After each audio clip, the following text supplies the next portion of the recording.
How's it going? You got ID on you?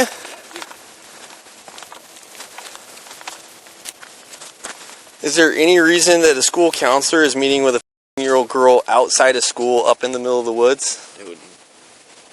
I have reason, yeah. Okay. It's not what they suspected to be. Okay, well, here's the deal. I've been doing this job for 7 years. Sure. And you hiding in the woods tells me otherwise. Sure. So... Don't agree with that. You don't? No. You really don't think that it's unprofessional that you're up here in the woods with a 15-year-old girl? I would say that I crossed the line professionally. I would say it's not what I think you're insinuating it to be. Okay.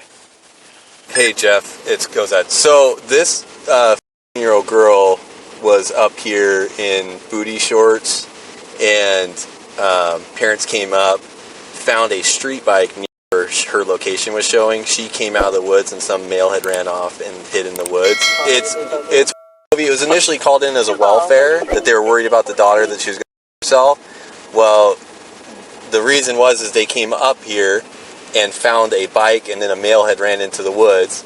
The daughter's wearing booty shorts. The male finally came out. It is her school counselor. He is 29 years old. They said he finally came out of the woods after they were up here for quite a while. He came walking back out to his street bike here. She's in tiny little shorts and a sweatshirt is all that she's got on. So just give you guys an idea what's going on. I contacted the detective sergeant. He's going to send 2 detectives up here because of the situation, him being school counselor, your daughter being up here with him. So 2 detectives on their way up.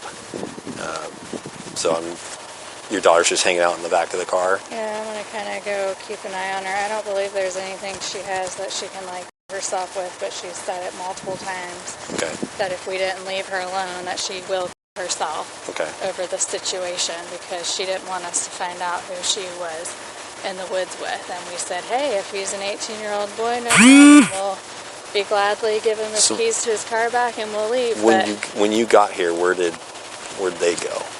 When I pulled in, walking, and I said, well, whose bike is this? And she said, oh, I don't know. But then she went and took her phone off of it, and I said, well, you know whose bike it is. We got loops around the property, safe places to run, and then when she's up on road, I'm like, there ain't nothing good that can. I thought I was going to come up here, maybe she got hit by a car, or, who knows, somebody pick her up.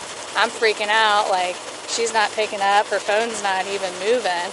And did she drive up here, or did? No, she said she was going on a run. I don't know if she hopped on that bike and came up here, if he picked her up and brought her up here, or if she actually ran her little butt up here and met him up here. Your cell phone on you? Let me see your cell phone. Based on exigent circumstances and the fact that you could be destroying evidence of a crime, taking your phone for the time being. You can do that? Yes. Okay. Have your daughter's phone?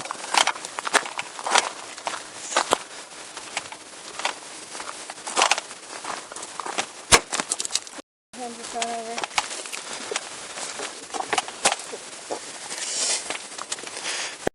Going to be some detectives that are coming up here to talk to you. Okay. One of them is Detective Albright and the other one is Detective Richards. They're going to be coming up here to talk to you, okay? They should be here pretty soon, and the detective sergeant's not far behind them. But for the time being, we're taking both phones. You've been up here for an hour, roughly? At this point, it's probably been longer than that. So I probably got up here about 2:10. Okay. I'm going to add that into the call. Daughter told mom that she's going out for a jog. She's going out for a jog. They live down here on Abbey. Okay. Was going out on a jog. Mom noticed that she wasn't back yet. Started calling and trying to figure out where she's at. Checked the phone app. Sees she's up the road. So mom drives up here. Finds daughter's phone on this street bike. And daughter nowhere around. Starts to go around the corner. And here comes daughter out around right in front of the car. Starts asking her, well, where's the person that's on this bike? She tells him it's a boy that she met on Snapchat that's 18. She's like, okay, well, what's his name? Says Ray. And then she's like, okay, well, if he's 18, have him come on out. He doesn't need to be hiding in the woods.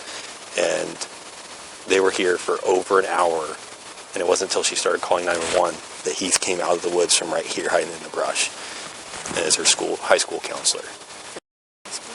High school. How old is he? 29. He gives me weird feelings because he's smirking like he's, he initially asked me why I was requesting like his ID, and I told him, well, because you're a school counselor, and you're up here with a 4-year-old girl who is wearing booty shorts, who just, you hid in the woods the entire time her parents thought he was dead. I was ready to report him missing. I remember that. Yeah. And I videoed me sobbing, being like, please just come home. Oh my gosh, really? Yes. That makes me so sad for you. I was so worried for him. And then to find out he was just getting caught by police, I was about to give up both of my jobs for him and move wherever he wanted, so he could further his career. He did completely manipulate her too, being like, if this got out, I'd and how twisted that is, and how that girl didn't deserve that kind of manipulation. Like, it's so messed up. I knew I wanted out, but I went in and I was just like, you're going to be completely honest with me, and the second I think you're lying, I'm getting out, and I'm leaving, and you're never going to hear from me again. So I asked name, or like who she was, right?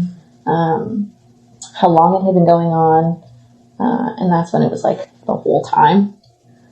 He'd been talking to her. The whole time? The whole time. We were back together. Oh. Yeah. When did you guys get back together? It was shortly after Valentine's Day. Okay. Yeah, there's a snow day where he went to see her, and I remember looking up to see if he was right and looking back through our photos. And it was literally right in between seeing me. Like, he'd stayed with me 2 nights, and then he went home, must have seen her, and then came back to me the next day. And I remember asking him, I was just like, are you sure there isn't anyone you want to date before, like, like, you want to do this? Like, this is going to be hard work. Like, you don't think about anyone you saw before me? Like, are you sure? Right. And he had said, no, like, I'm sure, like, there isn't anyone that I, like, want to see. But he had said, that things had just gotten, like, romantic with someone around Valentine's Day. Later, he had told me that he had kissed someone on Valentine's Day. But he didn't tell me he did anything else. Yeah, he told me he had gone on a few dates with someone who was younger than me. And I remember that freaking me out, being like, are you just going to want to date someone younger than me, like, at a later point? Yeah. Like, that's weird. Like, I don't know. I don't even look at 21-year-olds. Right? Like, or if I find out someone's 21, I'm like, Yeah. So, like, don't. He said it was a former student. With what, like, little information he gave me, I did end up finding, like, her TikTok, and that's where I saw the video of her wearing his shirt. And I can send that to you right now if you want it. That would be awesome. I have the pictures. Yeah, that would be awesome. Do you have photos of him wearing the shirt? Yep, he's in it. That would be great. He is in it. So you had told me earlier that you sent those to him? Mm-hmm, I did, and I was just like, she's literally wearing your shirt. Yeah. And then he had responded in some way that just, like, to me, like, what if they look at my phone again? And I was just like, sorry, but also, like, not sorry. Yeah. Explain. Yeah. Like, this looks really bad. Like, this is horrible. Like, get rid of, like, I don't know. Oh. Do you think he ever did that? Did he ever say he did that to other people? Or he had dated another girl from my graduating year before he met me. And I think he would have done the same thing. Because I think he's done this for probably everyone, right? Like, you think so? That feels like a violation. Right, yeah. Who was the other student? Her name's Scott. I remember asking Sam if he had remembered me. And he said, obviously he did, because he had, like, looked me up. Mm-hmm. But he said that he did, and that he had liked the way that I looked at him, even though I'd only looked at him, like, twice. You're like, I remember. I remember looking at you. Oh my gosh. Oh, okay. I didn't know he had a Snapchat before that day. Oh, actually, when I did his Snapchat warrant, it showed that he had blocked you. Why? I didn't know he had it. No, I know. You have any questions, don't hesitate. Like, I'm glad you got the report. I thought it'd be better for you to just have it in front of you instead of, like, hearing it from me. Mm-hmm. So I know it's in the report. Mm-hmm. Did it go any further that's reported? Not with this victim. So I believe everything she said. Like, I think that if they did have actual, like, reports, that she would have told us. Something. Yeah, and I really think she would have. And I think she's being honest about everything she said did happen. So it's like fingers and that kind of thing. And she also is, I believe her too, because she also is kind of like made statements of like, I didn't do anything to him. Like she was just like uncomfortable with that because she's so young. Like it's kind of scary, you know? Yeah. So like her whole reaction to that whole thing was very like genuine. Yeah. And she was like, I didn't do anything to him. And, you know, then there was the statement of like, she told him she didn't want to, and he said it would be making love. Yeah. And so, yeah. So it all just like, it all just seems to like add up with everything we found. And I think she's being genuine about it. And yeah. So it's really interesting because Sam always used to paint himself as the guy that like wouldn't, I don't know, maybe he genuinely thinks that he loved her too. I guess, I don't know. But he said he would only sleep with people that he loved. Maybe they jump so fast into loving people. Maybe. Because that seemed to escalate pretty quick from what I know. Yeah, and things went fast between us too, which also now is a red flag for me. In any relationship. Yeah. Fit okay? Alright, so these are your Miranda warnings. You have the right to remain silent. Anything you say can be used against you in a court of law. You have the right at this time to talk to a lawyer and have him present with you while you're being questioned. Sam, do you have a key to the house here? Yes, because we have a search warrant for the residence, and we don't want to have to force the door open. So if you can show me which one of the keys it is that'll open it. I'm assuming probably this one. Let's go in this case here. It's not my home. I know. Right. But we have a warrant for the house, regardless. See the other keys in your other pocket? No, I'm saying that the AirPod case. The AirPod case is that's what's in his pocket.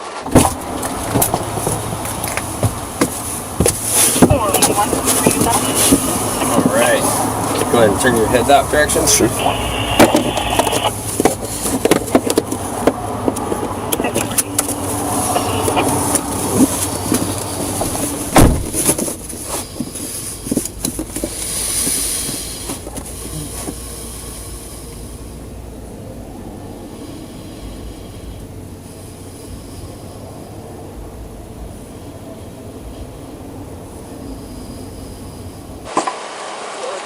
Oh, she has to bring the car back. Yeah, I have the keys, but I can bring the car back too.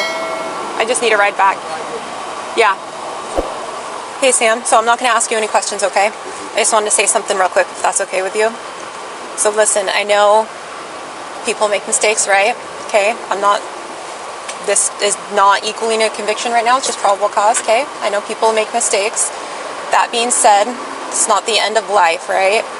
Okay, so if you could please do me a big favor and do everyone a big favor and take care of yourself and not do anything kind of silly and rash or hurt yourself in any way, okay? Because that's going to put a lot of pain on other people and we don't need that, okay?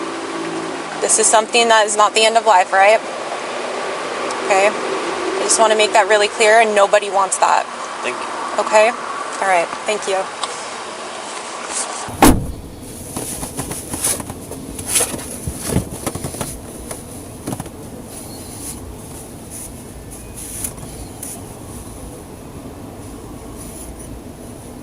Hello and welcome.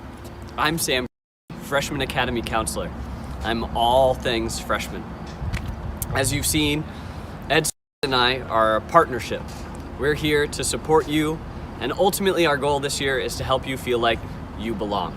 Whether or not it's being a part of a sport or an activity like game theory, come join. We're a bunch of nerds, we have lots of fun. Or you feel like a teacher really cares and invests in your well-being. That's what we want for you. You'll be connected with your advisories today so that you have dedicated time with the students in that class and your advisor. That's the important part of this year.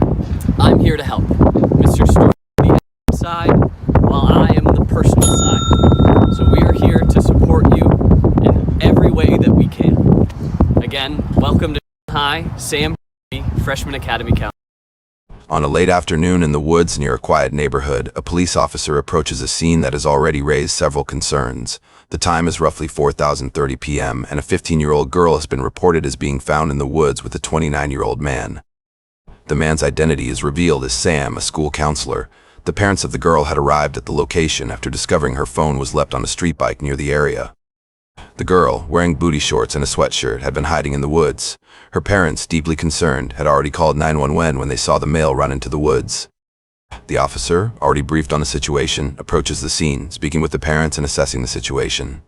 The officer gathers the details. The girl was reported as missing, and her phone was discovered near the bike. The parents explained that the girl had been out for a jog, but they became worried when she didn't return. After calling her, they tracked her phone, leading them to this wooded area. The officer then notes that the male subject had been hiding in the woods for nearly 45 minutes, only emerging when the girl's boyfriend fired shots into the air. The officer makes contact with Sam, informing him that the situation is being treated seriously and that detectives are on their way. As the officer stands with Sam, he explains that 2 detectives are en route to investigate further. Sam, who has already been informed that he is being detained, seems to smirk in response, creating an odd tension. The officer then asks Sam to wait near his street bike until the detectives arrive. The officer's voice remains calm and measured, but the situation is undoubtedly escalating. There's a certain unease, and the officer is very aware of the circumstances, the man's age, his position as a school counselor, and the girl's age. As Sam waits by his bike, the officer steps aside to update the detectives. As the officer begins to assess the situation further, he reflects on the unusual circumstances. A school counselor, 29 years old, found with a 15-year-old girl in the woods away from any public setting. The officer questions Sam further about his actions and the girl's whereabouts, asking if he knew anything about the girl's state of mind or her plans. Sam remains evasive, claiming he is just helping her with personal issues. The officer, however, expresses skepticism about the situation, pointing out that it looks highly unprofessional for a school counselor to be meeting with a student in such a secluded location. While the officer continues to observe Sam's behavior, there is an unsettling smirk that occasionally appears on his face. The officer feels uncomfortable with the way Sam reacts to basic questions. As the officer continues speaking with Sam, he mentions that it was not a typical counseling session and that meeting the girl in the woods was inappropriate. This interaction becomes crucial in determining the man's future actions. The officer also receives confirmation that 2 detectives are on their way and that a detective sergeant is contacting the school to inquire further into the counselor's actions. Meanwhile, Sam's answers begin to grow more defensive, raising even more questions. The officer suspects that something more is going on here than a simple misjudgment on Sam's part. At this point, Sam is asked to remain where he is, near his bike, as the detectives arrive to conduct a more thorough investigation. 2 detectives arrive at the scene, and they immediately begin speaking with Sam. The officer has already relayed the situation, and the detectives take over from there. Sam is visibly shaking, looking uncomfortable, and his responses to their questions become increasingly contradictory. He insists that his actions were unprofessional, admitting that meeting the girl in such a place wasn't right, but denying any malicious intent. The detectives proceed to investigate further, with one of them noting that Sam's behavior is strange, particularly given his smirking demeanor. Meanwhile, the girl's phone records are scrutinized, revealing concerning messages between her and Sam. Some of these texts, including one where Sam refers to himself as "my love," are deeply troubling, particularly because Sam is still married. Additionally, the detectives uncover that Sam had been communicating with the girl on Snapchat for months, with the content of their conversation suggesting a much deeper relationship than a counselor and student should have. As the details unfold, the detectives focus on the growing suspicions about Sam's relationship with the girl. Sam is asked about his behavior, but he continues to offer vague explanations. As the detectives press him, he becomes more defensive and attempts to deflect, but the situation becomes clear. The relationship between him and the girl is more than what he originally described. The detectives also learn that Sam had attempted to manipulate the girl into keeping their relationship secret, threatening to harm himself if she revealed anything. This revelation, combined with the ongoing investigation, pushes the detectives to take further action. Sam is informed that he will be arrested on suspicion of engaging in inappropriate conduct with a minor. The situation shifts from a simple inquiry to a full-blown investigation into potential abuse and misconduct. Sam is then handcuffed and placed in the back of a patrol vehicle. As the situation is resolved, the officers take Sam's phone for further examination, concerned that it may hold critical evidence. The girl is taken to the hospital for evaluation, as she had expressed suicidal thoughts during the investigation, and her emotional state is closely monitored. As Sam is processed and transported to the station, the investigation continues. Detectives are able to access records from Sam's Snapchat account, uncovering messages that suggest inappropriate behavior. The messages are corroborated by statements from the girl, who describes instances where Sam made her feel uncomfortable and pressured her into keeping their meeting secret. She admits to having met him on several occasions, including once in his car, where Sam tried to engage in sexual activity with her, despite her objections. The investigation uncovers disturbing details about Sam's actions over the course of several months. The girl's parents are notified of the full extent of the situation, and they are horrified by the manipulation their daughter endured. Sam's conduct is classified as a severe breach of trust, especially considering his role as a school counselor and the vulnerable position of the girl. In the aftermath, Sam's educator's certificate is permanently revoked, and he is charged with multiple counts of sexual misconduct, including sexual assault and abuse of a minor. His case is brought before the courts, and he pleads guilty to the charges. Sam is sentenced to 41 years in prison and is required to serve 19 months of supervised probation after his release. Additionally, he will be required to register as a sex offender for the remainder of his life. The case draws attention to the importance of maintaining professional boundaries, particularly for individuals in positions of trust. As the legal proceedings unfold, the girl, now in therapy, begins to work through the trauma caused by Sam's actions. Her parents remain supportive, working to ensure she receives the care she needs. As for Sam, the consequences of his actions are severe, but the damage done to the lives of the girl and her family cannot be undone.